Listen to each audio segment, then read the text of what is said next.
Hi there, I'm Pam Duthie, a needle felter and YouTuber, and I tend to make small needle felted dogs. And I've been using glass eyes on a wire from GlassEyesOnLine for a really long time now. Although I can felt on eyes and it gives them a cute cartoony expression, I find adding glass eyes to a sculpture just gives that little spark of life and makes them look far more professional. And one question I get quite often is how to attach the glass eyes on a wire. So I thought I'd share with you my method. You can glue in glass eyes, but I find with a longer wire there's an even better method that doesn't leave chunks of glue lying about. So what I'll do with the base of my sculpture, either a full dog or just the head at this point, but making sure that the head area is firmly felted, I will then felt 2 tunnels through where I want the eyes to go. Now I felt these in an inward direction so the eyes point slightly out. It just gives a slightly more natural expression. So that's repeatedly stabbing in the same spot to create a tunnel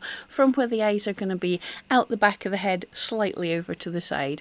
If you just keep on felting, you create a tunnel and then the wire can pop through that. Using wire cutters, I cut the wire in half and then slide the pair of eyes through the dog. And then once they're in place, because the head is as firm as I need it to be, this is the perfect way to measure the wire in the back of the dog's head.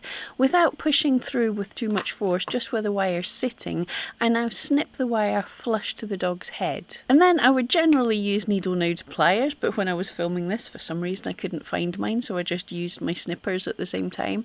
But I just gently push the eye through the head slightly so a little bit more of the wire pokes out and fold this back on itself. It's only a couple of millimeters, but this embeds the eye a little further in the head. The fold back holds it firmly in the head, so this means the eyes are nice and secure. And then I can felt a little bit more fluff carefully round this to hide it. It'll disappear into the head a little bit anyway, and they're nice and securely felted in the head with no bits of glue.